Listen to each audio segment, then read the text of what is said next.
Hello நண்பர்களே, 2வது எபிசோடோட ஸ்டார்டிங்லயே பார்க் இருந்துட்டு அந்த மான்ஸ்டர் கையால இவங்க சாகிறத லைவா டெலிகாஸ்ட் பண்ணணும் அப்படின்னு அவங்க சொன்னதா சொல்றாங்க. இதை கேட்கிற ஹீரோயினுக்கு தூக்கி வாரி போடுது. ஹீரோயினோட சீனியர்லாம் அவனுக்கு மனுஷனுங்களா அப்படிங்கிற அளவுக்கு கழுவி ஊத்திட்டு இருக்காரு. சரிம்மா, இதுக்கு எதுக்கு எங்களை பார்க்க வந்த அப்படின்னு கேட்டா, பார்க் இருந்துட்டு இந்த மாதிரி லைவா டெலிகாஸ்ட் பண்றதுக்கு நான் அக்செப்ட் பண்ணா 3 பில்லியன் அமௌண்ட் ஜியாங் தரதா சொல்லியிருக்காரு. சோ எந்தவித சட்ட சிக்கலும் இல்லாம என் குழந்தைகிட்ட அந்த அமௌண்ட் கொண்டு போய் சேர்த்திருங்க அப்படிங்கிற மாதிரி அவங்க சொல்றாங்க. நினைச்சு பாருங்களே, ஒருத்தருக்கு சாகர நாள் தெரிஞ்சிட்டா வாழ்ற நாள் நரகமாயிரும் தலைவர் ஆல்ரெடி சொல்லியிருக்காரு. ஆனா சாகரத லைவா டெலிகாஸ்ட் பண்ணா பாவம், ஆல்ரெடி இந்த லேடி மரண பீதியில இருக்காங்க. பட் நம்ம ஹீரோயின் இருந்துட்டு அப்படி எல்லாம் லைவா டெலிகாஸ்ட் பண்ணா நீ யாரு, உன் ஃபேமிலி என்னங்கிறது எல்லாத்துக்குமே தெரிய வருமா, இது இன்னும் பிரச்சனையில் போய் முடியும்னு சொல்றாங்க. ஆனாலும் பார்க்க இதை ஏத்துக்கிற மாதிரி இல்ல. ஏன்னா நான் இருந்தாலும் பரவாயில்ல, அந்த பணம் என் குழந்தைங்களுக்கு இப்ப ரொம்ப ரொம்ப அவசியமானது, அவங்க ஃபியூச்சராவது நல்லா இருக்கட்டும் அப்படின்னு அவங்க யோசிக்கிறாங்க. இருந்தாலும் ஹீரோயினுக்கு இப்படி ஒரு காரியத்தை பண்றதுக்கு மனசே வர மாட்டேங்குது. அப்ப ஹீரோயினோட சீனியர் இருந்துட்டு நீங்க ஒண்ணும் கவலைப்படாதீங்க, நீங்க என்ன ஆசைப்படுறீங்களோ அதை நாங்க பண்ணி கொடுக்குறோம் அப்படின்னு வார்த்தை விட்டுறாரு. கடுப்பான ஹீரோயின் அவங்க சீனியர் லாயர் கூட வெளியே தனியா பேசுறாங்க. அப்ப அந்த சீனியர் இருந்துட்டு இது நம்மளுக்கு ஒரு நல்ல சான்ஸ், அந்த நியூ ட்ரூத் ஆர்கனைசேஷன்ல இருக்கவங்களா ஃப்ராடுகன்னு நம்ம நிரூபிச்சிடலாம். இந்த மாதிரி எல்லாம் சொல்ற டைமுக்கு மான்ஸ்டர் வந்துட்டு போகுமாமா, அவங்களுக்கு ஒரு வேலை இல்லையா அப்படிங்கிற மாதிரி கேட்கிறாரு. இருந்தாலும் ஹீரோயினுக்கு ஒரு பயம், சப்போஸ் அந்த மான்ஸ்டர் வந்துட்டா என்ன பண்றது அப்படின்னு கேக்குறாங்க. அட நீ கொஞ்சம் திங்க் பண்ணி பாரு, அந்த லேடிக்கு இழக்கிறதுக்கு ஒண்ணுமே இல்ல. சப்போஸ் அந்த மாதிரி நடந்தாலும் அட்லீஸ்ட் அந்த பணமாவது அந்த குழந்தைங்களுக்கு யூஸ்ஃபுல்லா இருக்கும். எப்படி பார்த்தாலும் நம்மளால அந்த மான்ஸ்டர்ஸை தடுக்க முடியாது அப்படிங்கிற மாதிரி சொல்லி ஹீரோயின மண்டையும் கழுவிடுறாரு. பார்க்கோட நிலைமை தான் ரொம்பவே பாவம். யோசிச்சு பாருங்க, சாகர நாள் தெரிஞ்சிருச்சு, ரெண்டுமே சின்ன குழந்தைங்க, இதுக்கப்புறம் எப்படி இவங்கனால நிம்மதியா இருக்க முடியும்? நெக்ஸ்ட் டே ஸ்டேஷன்ல போலீஸ் ஹெட்டோட பர்சனல் நம்பருக்கே கால் பண்ணி ஏரோ ஹெட்டோட டீம் சேர்ந்தவங்க மிரட்டுறானுங்க. பைபிள காண்ட் ஆகுறாரு.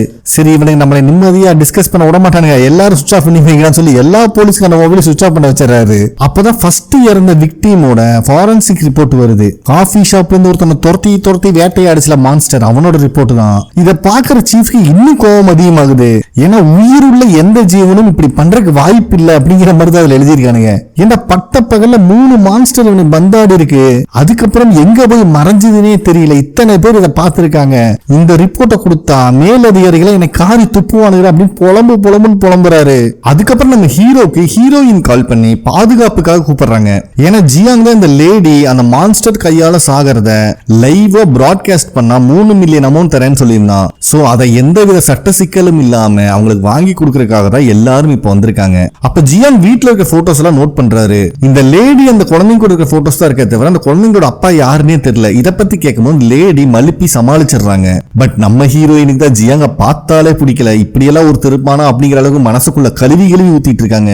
ஏன்பா நீ பணத்தை செட்டில் பண்ணதான் வந்த, அவங்க அப்பா யாரா இருந்தா உனக்கு என்ன அப்படிங்கிற மாதிரி ஹீரோயின் சொல்லும் போது ஜியாங் இருந்துட்டு ஒருவேளை இந்த லேடியோட ஹஸ்பண்ட் கெட்டவனா கூட இருக்கலாம், அவரு செஞ்ச தப்புக்காக இந்த லேடிக்கு நரகத்துக்கு போற தண்டனை கிடைச்சிருக்கலாம்ல அப்படிங்கிற மாதிரி சொல்றாரு.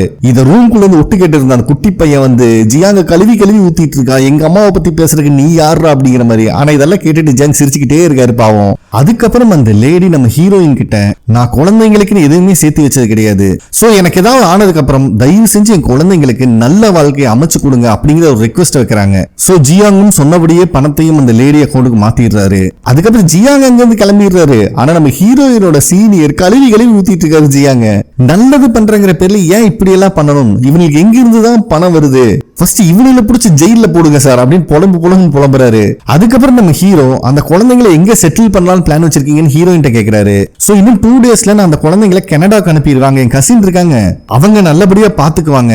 சப்போஸ் அந்த அம்மாக்கு எதுவுமே நடக்கல அப்படின்னா அந்த குழந்தைகளை நம்ம திரும்பி வர வச்சிடலாம் அப்படிங்கிற மாதிரி சொல்லிடுறாங்க. அப்ப ஹீரோயினோட சீனியர் இருந்துட்டு நம்ம எதை நினைச்சும் கவலைப்பட வேண்டிய அவசியம் இல்ல, இந்த மாதிரி விஷயத்த எந்த டிவி சேனலும் பிராட்காஸ்ட் பண்ண அனுமதிக்க மாட்டாங்க. எனக்கு தெரிஞ்சு ஏரோ ஹெட்னு சொல்லிட்டு லூசு பையன் சுத்திட்டு இருக்கான் பாத்தியா, அவன் பின்னாடி இருக்கிறவனுக்கு வேணா ஆன்லைன்ல இதை பார்க்க வாய்ப்பு இருக்கு, மத்தபடி யாருமே பார்க்க மாட்டாங்க அப்படிங்கிற மாதிரி சொல்லிடுறாரு. இவர் இப்படி பேசுறத கேட்கிற அந்த கொலிக் டிடெக்டிவ் எதையோ யோசிக்கிறான். நெக்ஸ்ட் சீன் இந்த ஏரோ ஹெட் சேர்ந்தவன் ஆன்லைன்ல வந்து கதறிட்டு இருக்கான். நியூ ட்ரூத்ல இருந்து ஒரு புது விஷயம் லீக் ஆயிருக்கு, யாரோ பாவப்பட்டவங்களுக்கு தண்டனை கொடுக்க போறாங்களாமா, அதை இவனுங்க லைவா பிராட்காஸ்ட் பண்ண ட்ரை பண்ணிட்டு இருக்கானுங்க. ஆனா நம்ம இங்க இருக்கும்போது கடவுள் எப்படி தண்டனை கொடுக்கலாம், அதுக்கு தான் நம்ம இருக்கோம், நம்ம எவ்வளவு ட்ரை பண்ணாலும் தண்டிக்கப்பட போறவங்க யாருங்கிற டீடைல் நம்மளுக்கு கிடைக்கல அப்படி அப்படிங்கறத இவன் சொல்லிட்டு இருக்கான். இத கொரியா ஃபுல்லா பாத்துட்டு இருக்காங்க. அப்ப இந்த கண்ணாடிக்கார கொலிக் டிடெக்டிவ் இருந்துட்டு அவனோட சேட்டிங்ல சாக போறவங்களோட பேர் பார்க்கு, அவங்க வயசு 38, அவங்களுக்கு ஒரு பையன் இருக்கான், அவன் வயசு 13, ஒரு பொண்ணு இருக்கா, அவன் வயசு 6ன்னு சொல்லிட்டு எல்லா டீடைலையும் போட்டு விட்டுறான். இந்த லூசு பையன் அவனோட ஃபாலோவரா இருப்பானாட்டு இருக்கு. இத பாக்குற அந்த லூசு பையலுக்கு சந்தோஷம் வேற தாங்க முடியல. இப்பதான் நம்ம ஹீரோ வீட்டுக்கு வராரு. பார்த்தா அவர் பொண்ணு அங்க இல்ல. இவரும் போன் பண்றாரு. அப்ப அவர் பொண்ணு இருந்துட்டு நான் என் ஃப்ரெண்டு வீட்டுல ஸ்டே பண்ணிருக்கேன், கொஞ்சம் படிக்க வேண்டிய வேலை இருக்கு அப்படிங்கிற மாதிரி சொல்லிடுறா. போன் கட் பண்ணதுக்கு அப்புறம் தான் நம்மளுக்கே தெரியுது அவ ஜியாங் கூட தான் இருக்கா. அப்ப ஜியாங் இருந்துட்டு பரவாயில்லையாமா, நல்ல முடிவு எடுத்திருக்க அப்படிங்கிற மாதிரி சொல்றாரு. அதுக்கு அந்த பொண்ணு இருந்துட்டு இந்த முடிவை நான் எடுத்து 6 வருஷம் ஆச்சு, எங்க அம்மாவோட சாவுக்கு நான் தான் காரணம், இன்னும் அதை என்ன உறுத்திட்டு இருக்கு அப்படிங்கிற மாதிரி சொல்றா. இப்பதான் எங்க அம்மாக்கு என்ன நடந்துச்சு நம்மளுக்கு காட்டுறாங்க. ஆக்சுவலா இந்த பொண்ணு கிளாஸ்ல இருந்து வரும்போது ஸ்டேஷனுக்கு போய் இவங்க அப்பாட்ட ஒரு ட்ரெஸ் கொடுத்துட்டு அதுக்கப்புறம் வீட்டுக்கு வர சொல்லியிருப்பாங்க. ஆனா இவ குட்டி பொண்ணா இருக்கிறனால அங்க கடையில இருக்கிற நாய்களை எல்லாம் வேடிக்கை பார்த்துட்டு கொடுக்காமயே வீட்டுக்கு வந்துடுறா.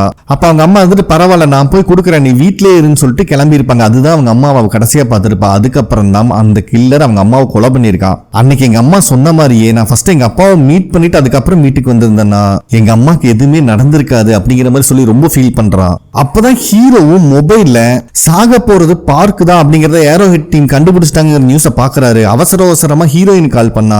எனக்கும் இப்பதான் இந்த நியூஸ் தெரியும், நம்ம ஜியாங்க நம்பி இருக்க கூடாது, அவன் தான் இதுக்கெல்லாம் காரணமா இருக்கணும். இப்ப நான் பார்க்கோட வீட்டுக்கு தான் போயிட்டு இருக்கேன், ஆல்ரெடி இந்த குழந்தைங்களுக்கு டிக்கெட் புக் பண்ணியாச்சு, நான் இப்பவே அவங்களுக்கு கனடா அனுப்பி வைக்கிறேன் அப்படிங்கிற மாதிரி சொல்றாங்க. ஹீரோவும் சரி ஓகே நான் ஸ்ட்ரைட்டா ஏர்போர்ட்டுக்கு வந்துடுறேன் அப்படிங்கிற மாதிரி சொல்லிடுறான். அதுக்கப்புறம் ஹீரோ கொலிக் போலீஸ்காரனுக்கு கால் பண்ணி விக்டிமோட டீடைல் ரிலீஸ் ஆயிருச்சு, சோ ஏரோஹெட்டை சேர்ந்தவங்க அவங்களை ஏதாவது பண்றக்குள்ளேயே நம்ம ரெஸ்கியூ பண்ணி ஆகணும், நீ டீமை கூப்பிட்டு அங்க வந்துரு, அவங்க இப்பவே கனடா கிளம்ப போறாங்க அப்படிங்கிற விஷயத்த வேற சொல்லிடுறான். இவன் தான் எல்லாத்துக்கும் காரணங்கிறது ஹீரோக்கு தெரியாது பாவம். அப்ப இந்த கொலிக் டிடெக்டிவ் பையப்புல இருந்துட்டு ஓ தப்பிச்சு போக பாக்குறீங்களா அப்படின்னு சொல்லி பார்க்கோட போட்டோவை ஏரோஹெட்ல ஆன்லைன்ல ரிலீஸ் பண்ணிடுறான். இத பாக்குற சைக்கோக்கு சந்தோஷம் வேற தாங்க முடியல.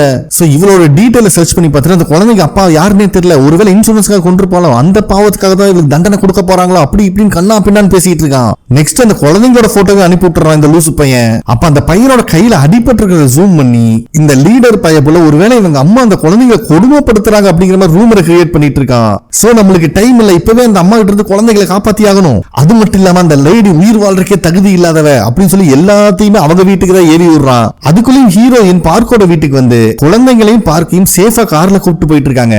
அப்ப அங்க கிராஸ் பண்ற யாரை பார்த்தாலும் இவங்களை நோட் பண்ற மாதிரியே உங்களுக்கு தெரியுது.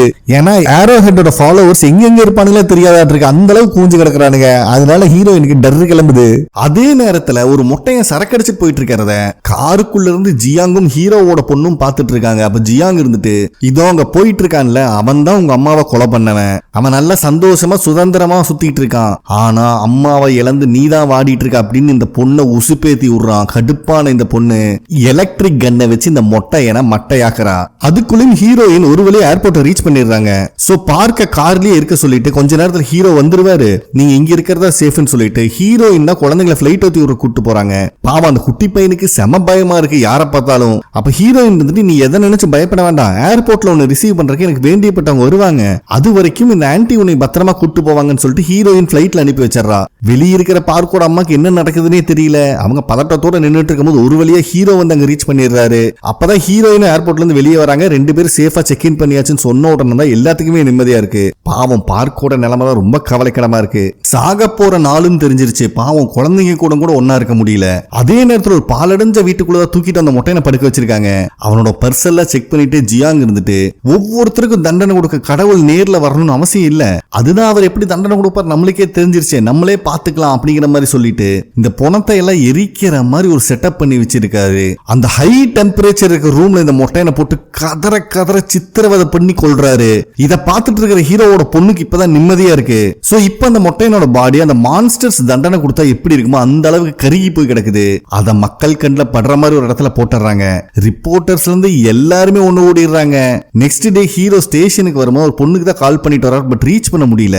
அப்ப அங்க இருக்கிற மத்த போலீஸ்காரங்க எல்லாம் கேப்டன் உன்னை உடனடியா பார்க்கணும்னு சொன்னாரு அப்படிங்கிற மாதிரி சொல்லிடுறாங்க. ஹீரோவும் கேப்டனை பார்க்க அவர் ரூம் போகும்போதுதான் இந்த நியூஸ் பிளே ஆயிட்டு இருக்கு. அதாவது 6 வருஷத்துக்கு முன்னாடி ஹீரோவோட ஒய்ஃபை கொன்னவனை கடவுளே தண்டனை கொடுத்துட்டாரு அப்படின்னு இதை பாக்குற ஹீரோக்கு செம்ம ஷாக் ஆகுது. சரி நேத்து நைட் நைட் நீ எங்க போயிருந்த அப்படிங்கிற மாதிரி கேப்டன் கேட்கிறாரு. லாயர் கால் பண்ணாங்க, அந்த பார்க்கோட குழந்தைங்களை பிளைட் ஏத்தி விடுறதுக்காக போயிருந்த அப்படிங்கிற மாதிரி ஹீரோ சொல்லிடுறான். அப்ப கேப்டன் இருந்துட்டு இத பத்தி நீ ஒரி பண்ணிக்காத, நாளைக்கு தான் பார்க்குக்கு தண்டனை கொடுக்கற நாள் வருது, இது எல்லாம் கடவுள் பண்ணல, எவனோ ஒருத்தன் பண்ணா அப்படிங்கறத நம்ம ப்ரூவ் பண்றோம், பண்றவனை கையும் காலமா பிடிக்கிறோம், அதோட இந்த பிரச்சனையெல்லாம் சால்வ் ஆயிரும் அப்படிங்கிற மாதிரி சொல்லிடுறாரு. அதே டைம்ல இந்த ஏரோ ஹெட்டை சேர்ந்தவன் இப்போ இறந்து போனவனை பத்தி லைவ்ல வந்து பேசிட்டு இருக்கான். ஏன்னா 6 வருஷத்துக்கு முன்னாடி இவனுக்கு பனிஷ்மெண்ட் கொடுத்திருக்கணும். அவன் ட்ரக் அடிக்ட் அப்படிங்கிற ஒரே காரணத்துக்காக அவன் சுய நினைவுல இந்த மர்டர் பண்ணலன்னு சொல்லிட்டு 6 வருஷம் தண்டனையோட தப்பிச்சுட்டான். என்னதான் மனிதர்கள் கிட்ட இருந்து அவன் தப்பிச்சாலும் கடவுள் அவனை பனிஷ் பண்ணிட்டாரு. சோ கடவுளோட பொறுமைக்கும் ஒரு எல்லை இருக்கு. இன்னும் ஒரு நாள் தான் இந்த பார்க்குக்கு டைம் இருக்கு. அதுக்குள்ளேயே நீ பண்ண தப்பெல்லாம் ஒத்துக்கிட்டு நீ என்னென்ன பாவம் பண்ணியோ அதுக்கெல்லாம் மன்னிப்பு கேட்டு, இல்லன்னா கடவுள் உனக்கு தண்டனை கொடுக்கணும் அவசியம் இல்ல, நாங்க இருக்கோம் அப்படின்னு அவன் குரூப்ல எல்லாத்தையும் ஏத்தி விட்டுட்டு இருக்கான். அதனால பார்க்கோட வீட்டுக்கு முன்னாடி பெரிய கூட்டமே கூடியிருது. அவ பெரிய பாவம் பண்ணிருக்கா, பண்ண பாவத்தெல்லாம் ஒத்துக்க சொல்லுங்க அப்படி இப்படின்னு கத்திக்கிட்டு இருக்காங்க. நம்ம ஹீரோயினும் அங்கதான் இருக்காங்க. அப்ப ஹீரோயின் பார்க் கிட்ட போய் இன்னைக்கு ஒரு நாள் வேணா வெளியே ஏதாவது ஸ்டே பண்ணிக்கிறீங்களா அப்படிங்கிற மாதிரி கேட்கறாங்க. பட் பார்க்குக்கு வெளியே போறதுக்கே இஷ்டம் இல்ல. ஏன்னா அவங்க லைஃப்ல என்ன இருக்க போறதே ஒரே ஒரு நாள் தான். யாரோ என்னமோ கத்திட்டு போட்டு போங்கடா அப்படிங்கிற மாதிரி இருக்காங்க பார்க்கு.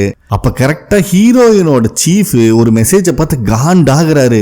என்னடா விஷயம் கேட்டா, இதுக்கு முன்னாடி பார்க் இறந்து போறத லைவ் டெலிகாஸ்ட் யாரும் பண்ண மாட்டேன்னு சொல்லியிருந்தாங்க. ஆனா இப்ப எல்லா மேஜர் டிவியும் லைவ் டெலிகாஸ்ட் பண்றதுக்கு ஒத்துக்கிட்டாங்க அப்படிங்கிற நியூஸ் வந்திருக்கு. அதே நேரத்தில் நம்ம ஹீரோ இப்ப இறந்து போன மொட்டையனோட கேஸை இன்வெஸ்டிகேட் பண்ற ஆபீசருக்கு கால் பண்ணி ஏதாவது எவிடன்ஸ் கிடைச்சதா அப்படிங்கிற மாதிரி கேட்டுட்டு இருக்கான். பட் அவங்களுக்கு எந்த எவிடன்ஸுமே கிடைக்கல. ஒரே ஒரு வீடியோ ஃபுட்டேஜ் கிடைச்சிருக்கு. அது ரொம்பவே டார்க்கா இருக்கு. நான் உங்களுக்கு அதை அனுப்பி வைக்கிறேன் அப்படிங்கிற மாதிரி அவர் சொல்லிடுறாரு. அதுக்கப்புறம் அவர் பொண்ணுக்கு கான்டாக்ட் பண்ண ட்ரை பண்ணா இன்னும் அவன் மொபைல் சுவிட்ச் ஆஃப்லயே தான் இருக்கு. இந்த சமயத்துல அந்த ஏரோ ஹெட்டை சேர்ந்தவனுங்க போலீஸ் ஸ்டேஷனுக்குள்ள பூந்துடுறானுங்க. ஏன்னா ஆல்ரெடி இவங்க 2-3 பேர் அரெஸ்ட் பண்ணி வச்சிருப்பாங்க. அவங்களை ரிலீஸ் பண்ண சொல்லி எல்லா போலீஸ்களையும் போட்டு போலான்னு பொளக்குறானுங்க. நம்ம ஹீரோவும் காண்டுல அதுல ஒருத்தனை பிடிச்சி லாக் பண்ணா, ஏண்டா கடவுளையே இன்வெஸ்டிகேட் பண்றீங்களா, நாங்களாம் கடவுள்ரா அப்படின்னு பைத்தியம் மாதிரி உளறிட்டு இருக்கான். அப்படியே நெக்ஸ்ட் டே ஆயிருது. இன்னைக்கு தான் பார்க்கோட கடைசி நாள். பார்க்கோட வீட்டு செவரு எல்லாம் கண்டம் பண்ணி வச்சிருக்கானுங்க. நடுவுல ஒரே ஒரு சேர் போட்டு வச்சிருக்கானுங்க. ஏன்னா பார்க்குக்கு தண்டனை கொடுக்கிறது கடவுளா இல்லையா, அப்படி கொடுத்தா எப்படி கொடுக்கறாரு அப்படிங்கறத பாக்குறதுக்காகவே நிறைய பேர் வந்திருக்காங்க. இதுல ஏதோ ஐபிஎல்லுக்கு போடுற மாதிரி விஐபி ஷேர்லாம் போட்டிருக்காங்க. அது மாஸ்க் போட்டு பெரிய கும்பல் ஒன்று வருது. இவனுக்கு தான் இந்த நியூ ட்ரூத் ஆர்கனைசேஷன் நிறைய டொனேஷன் கொடுக்குறவனுங்க. அப்ப கரெக்டா அங்க இருக்கிற ஹீரோயின் கிட்ட அவங்களோட சீஃப் பேர்ல ஒரு கொரியர் வந்துச்சுன்னு சொல்லி கவரை கொடுக்கறாரு. அதுக்குள்ளேயும் பார்க்க வந்துடுறாங்க. அதனால அவங்க கவரை ஓபன் பண்ணல. பாவம் பார்க்க பாக்கறக்கே அப்படி இருக்கு. கொஞ்சம் யோசிச்சு பாருங்க, எனக்கு கொஞ்ச நேரத்தில் நம்ம இறந்துருவோம் தெரிஞ்சா எப்படி இருக்கும் லைஃப். இதுல ஸ்பெஷல் போர்சஸ் ஸ்வாட் டீம் எல்லாம் இறக்கி இருக்கானுங்க. ஏன்னா உண்மையாலுமே இது ஒரு மனுஷன் தான் பண்றான் அப்படிங்கிற கன்ஃபார்ம் ஆச்சுன்னா இங்கேயே போட்டு தள்ளுறதுக்கு ரெடியா இருக்கானுங்க எல்லாரும். ஒரு பக்கம் ஹீரோவோட டீமும் ரெடி ஆயிட்டு இருக்காங்க பார்க்க ப்ரொடக்ட் பண்றதுக்காக. சோ பார்க்க மட்டும் அந்த சேர்ல தனியா உட்கார விட்டுட்டு எல்லாரும் வெளியே வந்துடுறாங்க. சோ இங்க ஆல்ரெடி ஏஞ்சல் கணிச்ச டைமும் ஓடிக்கிட்டு இருக்கு. இன்னும் 10 செகண்ட் தான் இருக்கு பார்க்குக்கு. அப்படியே டைம் கொஞ்சம் கொஞ்சமா 10, 9, 8, 7 1 வரும்போது ஏதோ ஃபுட் சவுண்ட் கேக்குது. பார்க்கு மரண வீதியில பாக்குறாங்க. இந்த இடத்துல இந்த எபிசோடும் கம்ப்ளீட் ஆகுது. ஓகே ஃப்ரெண்ட்ஸ், கண்டிப்பா உங்களுக்கு பிடிச்சிருக்கும் நம்புறேன். நெக்ஸ்ட் எபிசோட்ல மீட் பண்ணலாம். நன்றி.